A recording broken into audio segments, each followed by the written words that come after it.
What's up, everyone? Welcome back to another episode of The Sit Down. It's Brooke Hogg, the mental coach, and I'm sitting here today with Quincy Carter, former NFL quarterback and current high school football coach. Welcome, Quincy. Hey, Miss Brooke, thanks for And having me. yes, and thank you so much for sitting down to talk mental health and athletes from your perspective today. Okay, so Quincy, take us on a journey from you growing up playing sports in Georgia as a kid to where you are now. I like to say I was that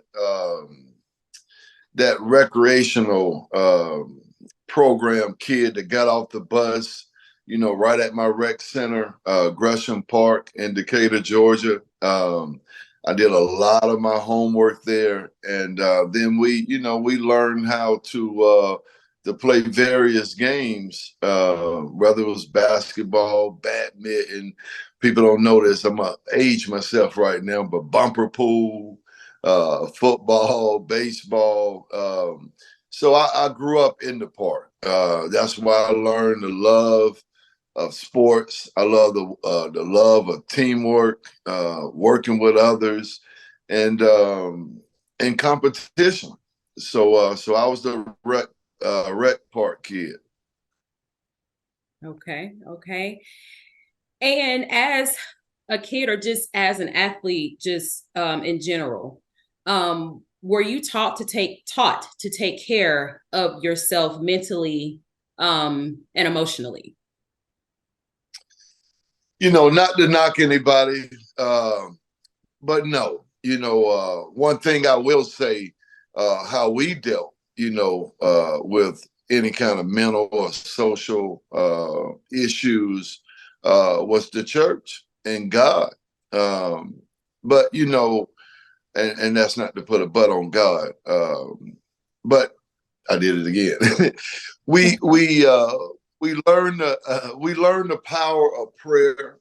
We learn the power of reading our Bibles, um, but we didn't go into the deep issues. The mom at the house, working through the night, and I'm having my upstairs neighbors um, literally.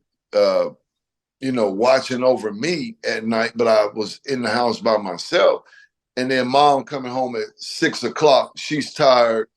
She's rushing me out the house.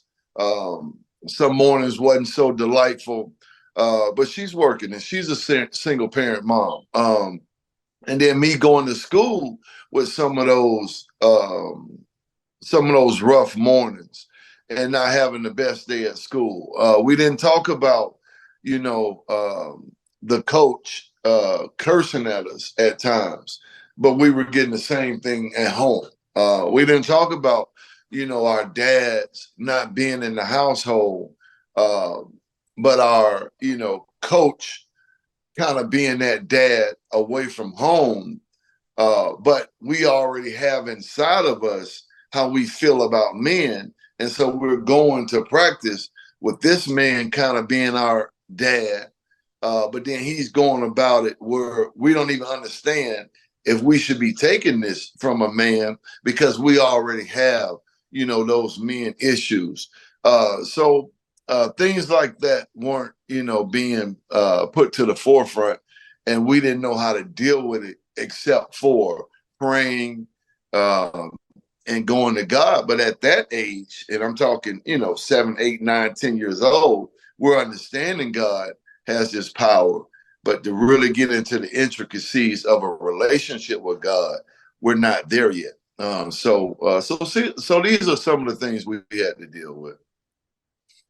Okay. And so during that time and even just kind of thinking back on as you even got a little older, maybe into your teenage years, what were your outlets? So I know you just mentioned that kind of getting out the house and kind of getting a rough start in the mornings. And then, of course, mom was probably kind of already stressed getting off work, and just having the stress of that responsibility. of, getting home on time to get you out the house to get to school on time. But what were your outlets to deal with that, to deal with those frustrations, to deal with, the sadness, maybe frustration, anger, if you will, and just maybe just wondering why, like what were your outlets to deal with those feelings and emotions? Well, some of my outlets were my teachers, um, but some of those conversations came back home to my mom. So it was me having this relationship with God, which was a little premature and understanding everything about God and the Spirit. Um, but honestly, when I really, really look back on it, my outlet was going out and working my butt off in every sport that I played. And that was my outlet. Those 2, 3 hours at practice, those game days where I would play my game, but then I would want to be at the park the whole day watching everybody else play too. So that was my outlet. And that's where, I found my love for sports because it, became my outlet. Talking about things and really getting to understand what I was dealing with, I didn't even have a knowledge for that. So playing sports was my outlet. Yes, absolutely, absolutely. And so, um, your journey from, being a young athlete, then kind of going into college, of course, and then, ending up in the NFL. What changes did you see in yourself during that time, just kind of just growing? Um, and if you could change, excuse me, anything about that journey, what would that be?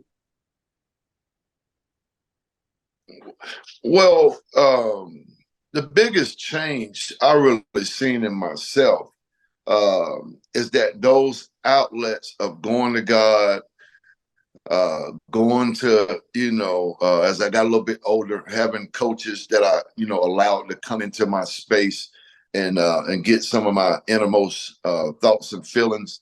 I kind of separated myself a little bit through my outlet of my weed habit that I picked up going into my first year of playing minor league baseball.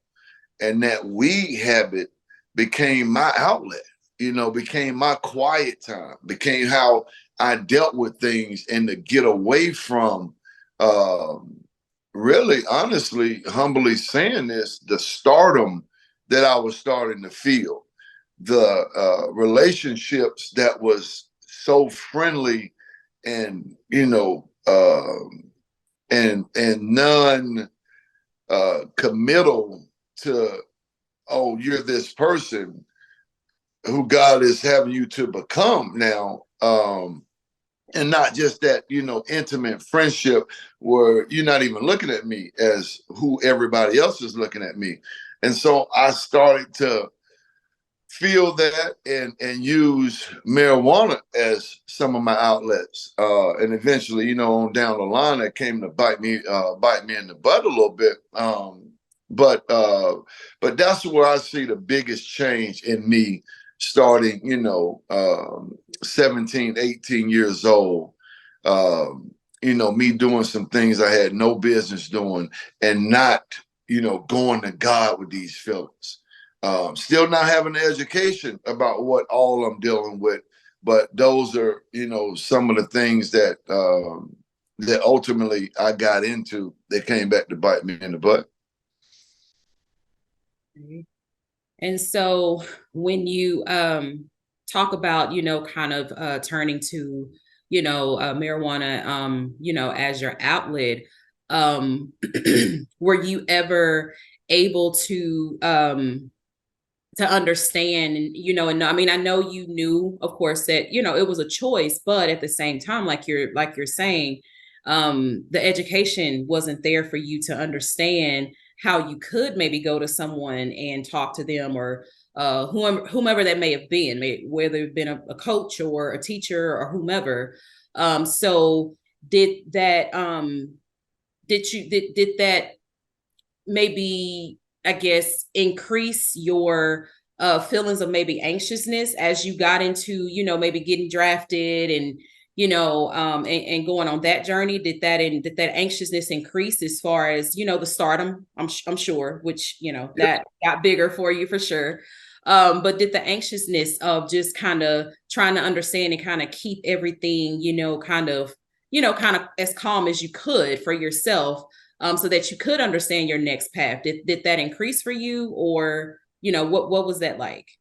Yeah, absolutely it did. But not only that anxiety increase, but ultimately what I was doing was setting myself away from some good, leaders and mentors that I had in my life. And so now, of course, any mind changing chemical that you're placing in you is adding more um, mental health issues. And one of the things I think that really started to happen is my depression. Me taking myself away outside of good people around me because I didn't know how to deal, with some of the things I was going through. And then as I, engaged more into my marijuana, problem, then really I was developing me against the world type um, culture within myself, that took me away from the people that really could help me. So yeah, those things started to develop, and then there was, it wasn't just an everyday deal, but I knew eventually what to go to try to make me feel good if I wasn't in the right place that I thought I should be in. And ultimately I thought I had a friend that was helping me, but ultimately I was, partnering with marijuana that eventually came to bring me down, and also, getting into some more stronger drugs. And so, when you were when you were drafted, I know you were drafted with the Cowboys. What was that journey like for you? It was a dream come true. But it was a blessing and it was a curse. At the time, honestly, people look at me funny when I say this. I had no idea the microscope that I would be under being the being the quarterback of the Dallas Cowboys. And I know that sounds crazy to some, but I really didn't. I grew up a Chicago Bears fan. Yes, I watched one of the most epic Super Bowls the Cowboys won in Atlanta.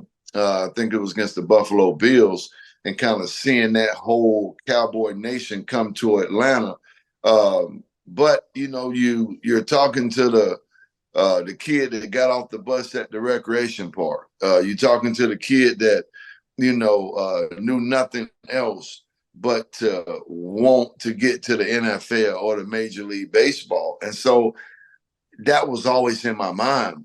So being blessed to be drafted by the Cowboys wasn't, and not to diminish what the Cowboys means to the rest of the nation, but that wasn't just the ultimate goal. The ultimate goal was to start, be a franchise quarterback, and we're one of those gold jackets. And so that's where my mind always was. So it was a blessing, but it was a curse at the same time because some of my habits, I couldn't do with being, the quarterback of the Dallas Cowboys. Absolutely, absolutely.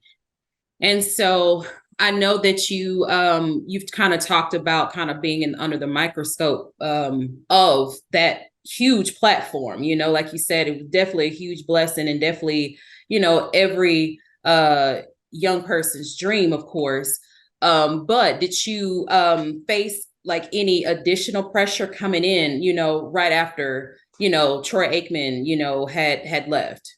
Did you feel like additional pressure to be able to perform at a certain level, following his success? I would say a little bit, but I was so bothered by, people saying that I couldn't even play in the NFL. I had that hanging over my head because I broke my thumb my junior year. So I, started to get all the naysayers. So that me against the world, Quincy, really started to come out. And so I was more concerned about proving people that I belong in the NFL and not so much of the Troy Aikman shadow being over me. But now I will say this, getting into my third year and going to the playoffs and kind of feeling that atmosphere. And then, the Troy comparisons and everything, those were more thought of, I think during my third year, going into my fourth year, with having some, somewhat some success. But my first couple of years, it was like, wait a minute, who can't play in the NFL? Yes, absolutely. And so I know that your career was, ended much shorter than what you wanted it to be with the Dallas Cowboys. And so at that particular time, what were some things that you were kind of, dealing with? Like, how did you feel? I mean, obviously devastated, but just what were you dealing with at that time? Just knowing that, this once in a lifetime opportunity, would be over. It was the most embarrassing thing that anybody could ever imagine. And what I most felt hit by was that I let my mom down first. That's what I was most hit by. And then it was all of Decatur and the people who really believed in me. The pride that we have from being from Southwest DeKalb High School. My coaches, that really hit me hard. And then really knowing that I really have a problem and I don't know how to go about saying that I have a problem with still being embarrassed by, me getting cut by the Cowboys. So it was a few factors in there, but letting down my mom and letting down the city of Decatur and Southwest DeKalb High School, it really hit me in the heart. It did. Yes.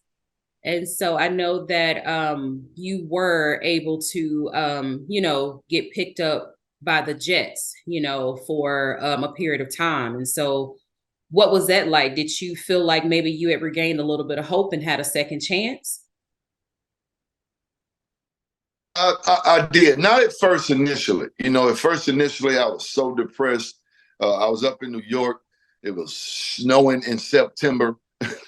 uh, Wiping off my car with snow, wiping snow off my car in September. I literally stayed in an extended stay Marriott. I didn't even get an apartment, so that's where I was mentally. But, I started playing, midway through the season, got to start 3 games.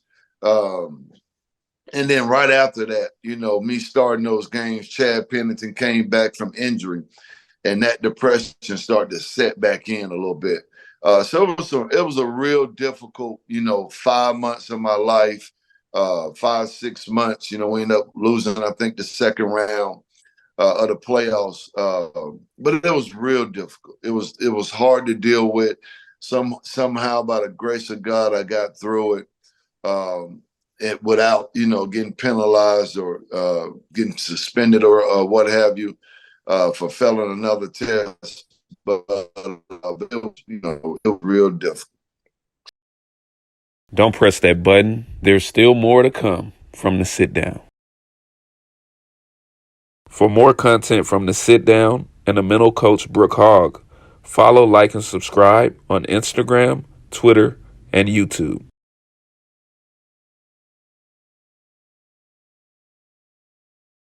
And so are the pressures that that you see athletes deal with today, different from the pressures that you dealt with playing in the NFL?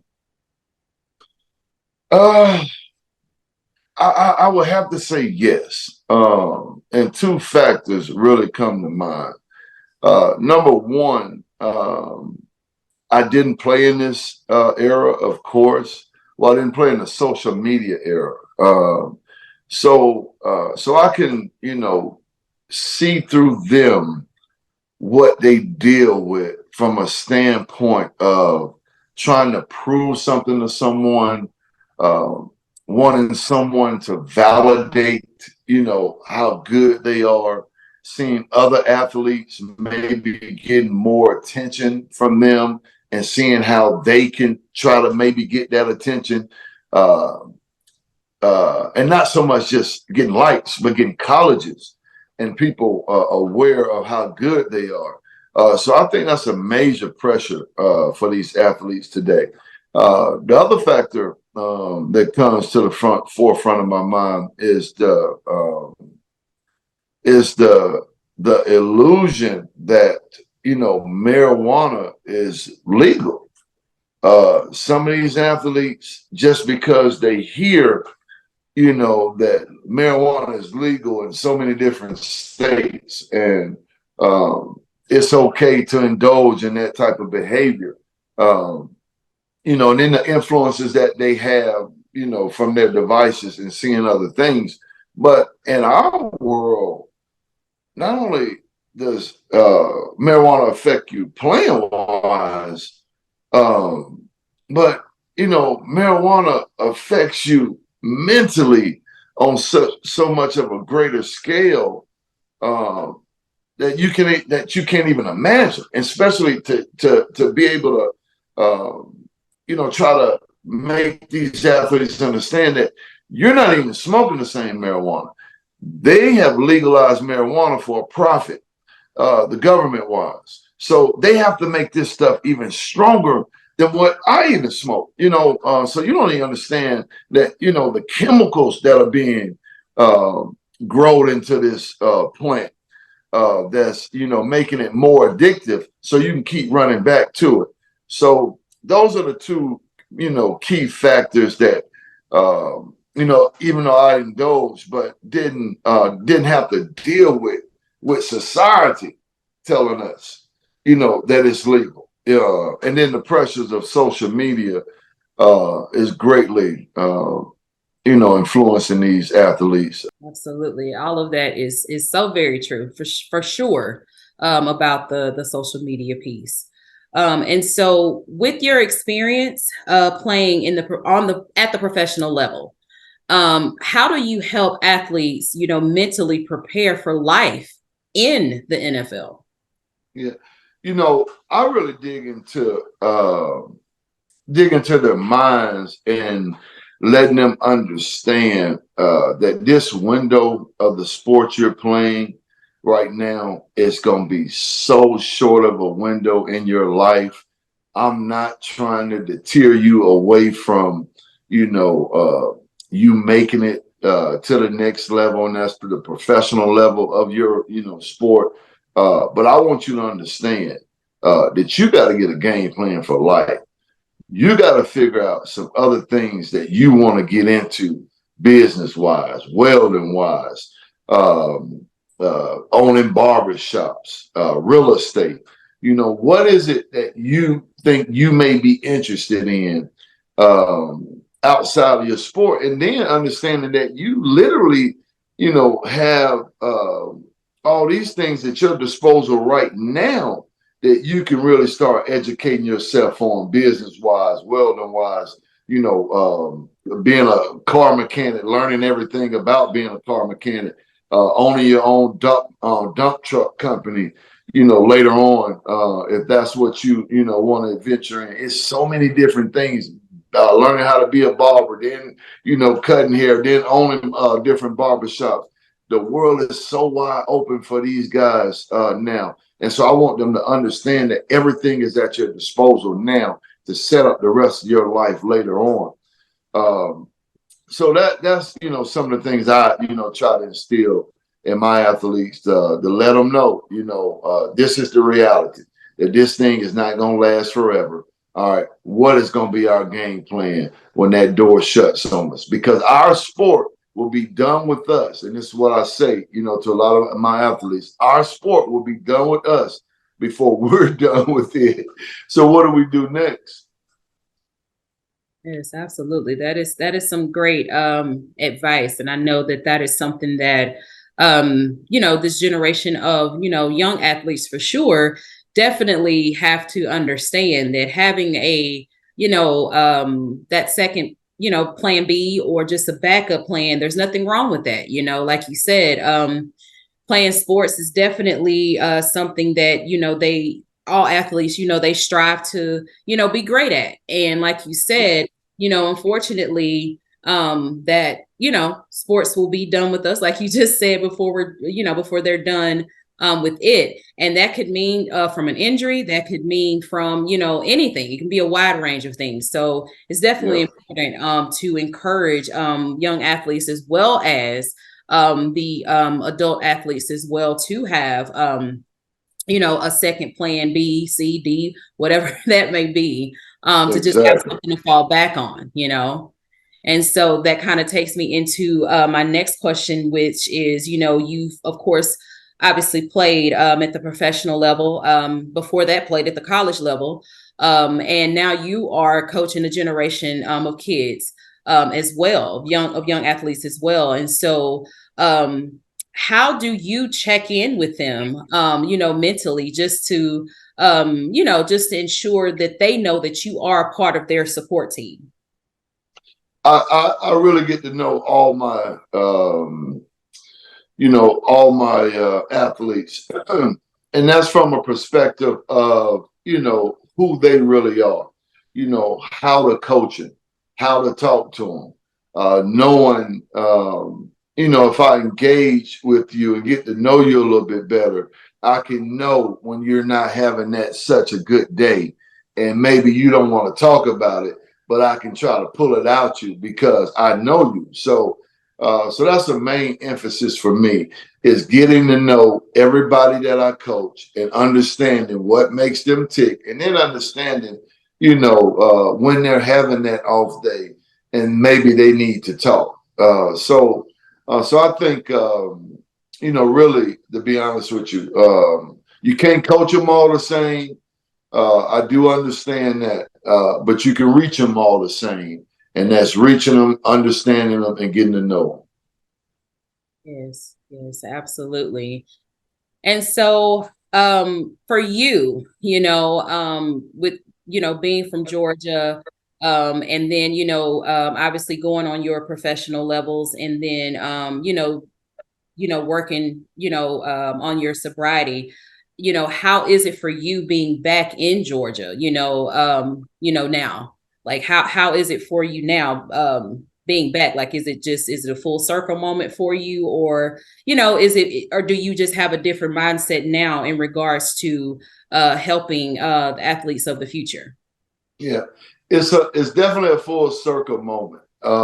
It's a feeling that I have now, that's when you get a little bit older, you know what's right for you, and you know how you feel, what makes you tick, what makes you happy. Those are those feelings now. Of course, I'm coming back as a different person.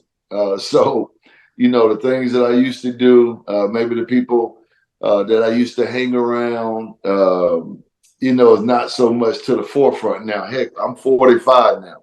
So going and hanging out, it's just not, it's not in the cards for me. I'm on God's mission right now. I know a lot of people understand that. But to be back, and to be back with who God's called me to be is so special to me, because I know I had a calling on my life years ago to influence the next generation. I knew I had a lot of people looking up to me. Now, whether I accepted that fully, sometimes yes. And then a lot of the times I didn't handle it all that well. But knowing I have that that God led spirit in me to influence the next generation, to allow God to work through me with my foundation and everything like that. It's just, I can't even put into words how great it feels to try to, influence your community, and to have so much knowledge that you want to give away, and humbly saying that, and really set some lives on the right paths that may be, on the fence of going right or left. It feels great. Yes, absolutely. And so with that being in your role that you are now, what tips could you offer parents of this of the youth athletes that you work with or have encountered? Yeah, that's tough because I'm not there with them every day. So I don't deal with some of the things that the parents have to deal with on a personal level. So I get them, after school, or during the summer times when we're having camps and workouts and things like that. So I don't want to disrespect anybody, but I do know what our what our younger generation athletes need today, and that's support, in their dreams. But like I said, I want to be careful on that. And I might have some mamas watching this, like, who are you talking to? Don't be telling me how to treat my child. But they need support. They need understanding. Um, we're not dealing with the same 14, 15, 16, 17-year-old, athlete or son or daughter that we was back in, the 80s and 90s. Their influence outside of your household is so much more greater now. So support, love, and understanding, that our child is dealing with a different world now. Absolutely. That is great. And so before I wrap up, I just want to, just ask you, I know that obviously, I'm in Texas, you're in Georgia, but what's the expectations for the Southwest DeKalb football team for this year? To win a state, for this year, because I'm gonna go say and win a state championship, and honestly that's the goal for every year. But we're changing the culture. We're headed in the right direction. Of course, changing the culture is not easy in your first year, but we got a great leader in Coach Bell. We have the pride of about 4 or 5 coaches who played at Southwest DeKalb that understands what wearing the blue and gold means. But getting this, group of young men to understand, what blue and gold jersey they're wearing, has been challenging at times, because our kids don't want to go back and look at history. And I'm not saying look at me and look at us, but what I'm saying is you had a lot of great players to wear this blue and gold and look back at what you're wearing. Look back at some of the guys that wore this blue and gold and the pride that we have of wearing it. So we're getting them to understand, that, maybe our program had been at the top of the mountain the last, 10, 15 years, but we won a lot of regions. You got a lot of pride of people who've worn this blue and gold, your community, and what it means to be a member and to wear that blue and gold on Friday nights, and understanding that. But we're headed in the right direction. But our goal is to win a state championship every year. Absolutely. I love it. I love it. And so if you would please, let us know what it is that like you do. So I know that you are obviously wearing the Quincy Carter Foundation sweatshirt that, I'm hoping that you can, put me one in the mail pretty soon, but I got you. But if you can just share with us kind of what your foundation is doing. I know that you are, or you have been giving some free camps, for quarterbacks, wide receivers, and other positions. But just let us know kind of, your mission behind that, and just kind of, where you've been, and where you plan to go with it. Yeah, we want to influence and empower our youth with understanding, the conversation we're having about mental health, substance abuse, giving them education on that. We want to empower them through camps, understanding, the fundamentals of the game first, and not so much, trying to make a video for social media. And then also, we want to be a bridge to families and people who are suffering, with substance abuse and mental health, and being able to, help them get into rehabs, help them get into detoxes, sober livings, aftercare, IOPs as possible. So we want to be that bridge. We also, in May, we'll be having a scholarship given to 3 award winners. So we want to be able to be a bridge, Jesus, we're gonna have to record this. I couldn't even finish. That's okay. Keep going. Yeah, but we want to be a hub, is what I was trying to get out for for families in need. So that's what my foundation is all about.